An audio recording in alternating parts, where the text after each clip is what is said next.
Thank you for joining us today to discuss transformation in the South African asset management sector. In May 2022, Alex Forbes announced a new transformation policy. The policy is effective from the 1st of July 2025 to give asset managers time to comply. Can you just give us context or background to why Alex Forbes took this step? Transformation is something we've all spoken about for a long time.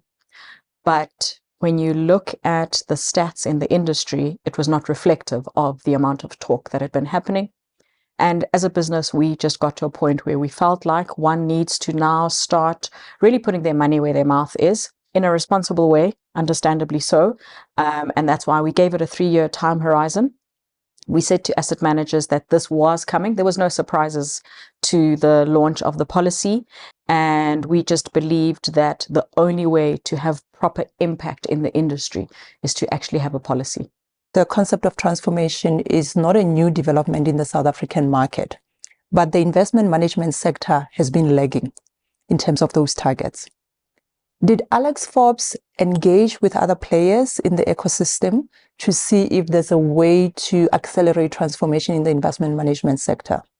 There are many avenues for engagement. We, for example, had spoken to a number of the industry bodies.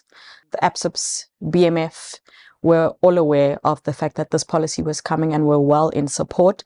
We'd spoken to the asset management industry as well to notify them that this was coming. We had, prior to the launch of the policy, for example, conducted our first transformation survey, that the results we'd kind of used as a base for where we were starting from in terms of where we would like to get to. And we had also spoken to a number of our peers in the space to say, this is what we are thinking of.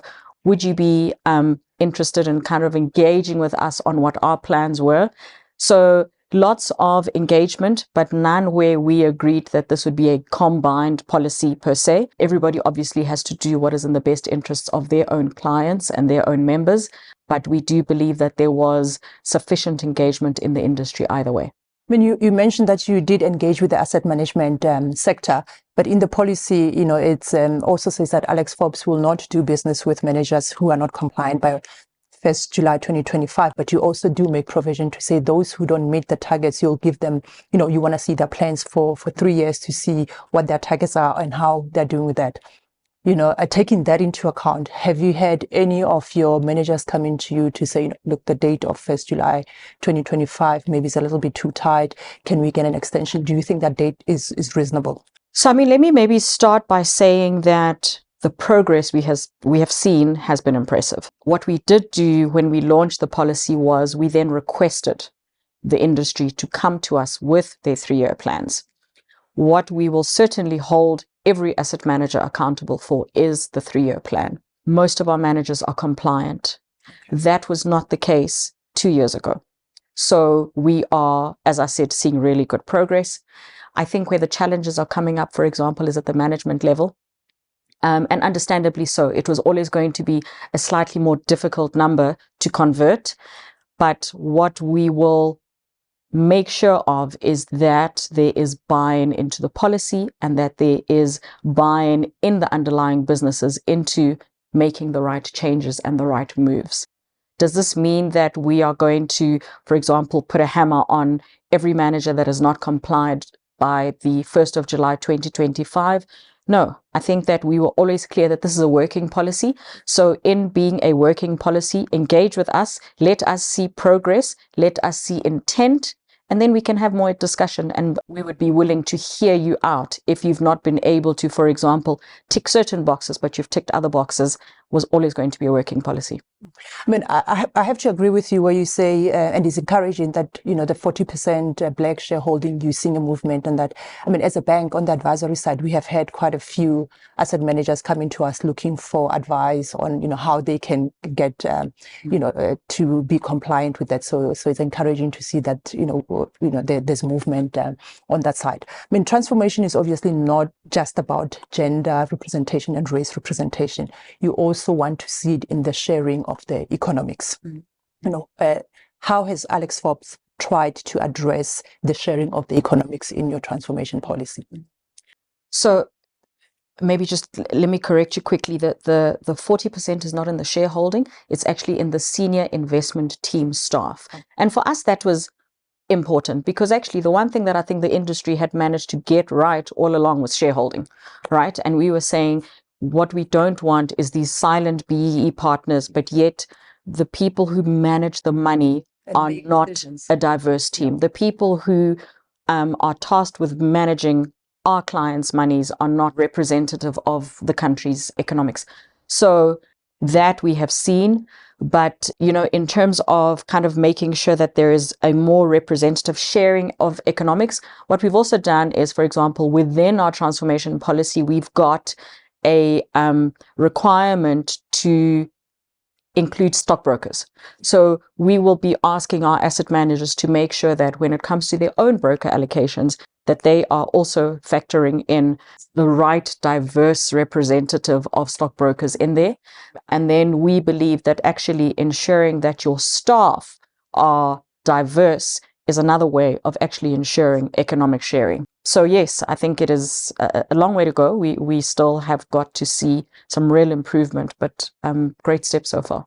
And I mean, Alex Forbes is obviously also very active in the private markets, and I think in that space you'd probably be looking at things like who gets a share of the carry, which is the upside in which lends itself to the private market space. So in that way, you'll be able to see where the economics are actually going. And compensation is always a difficult one to discuss with anybody, right? Because it is very confidential. I mean, nobody's comfortable enough to kind of share that kind of detail with you. But what we have seen is actually managers willing to kind of open up their books and say, not just from a CTC perspective, but you're right. This is how we, for example, have changed within our staff complement, the equity holding. This is in the private market space. This is how we've increased the carry in the business. And actually, we have found that we are now starting to actually penalize, especially in the private market space, where, for example, the carry is only sitting in the founder space and not in the investment team space. We are saying, but how do you expect to retain staff? How do you incentivize staff to stay in the business? So yes, those are the questions that we do ask. Meaningful transformation in the sector is not something that a single entity like yourselves or any other entity can achieve on their own.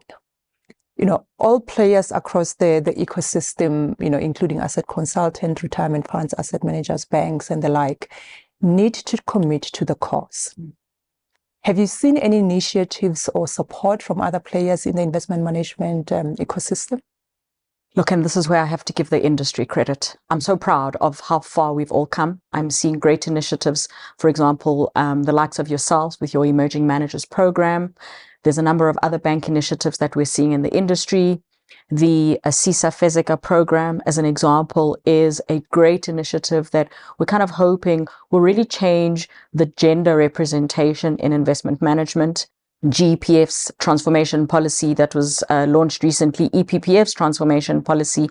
So much that is happening that I believe will really get us to the right place. But importantly, it kind of means that we've all really bought into the need for diversity and not just have it be a tick box exercise.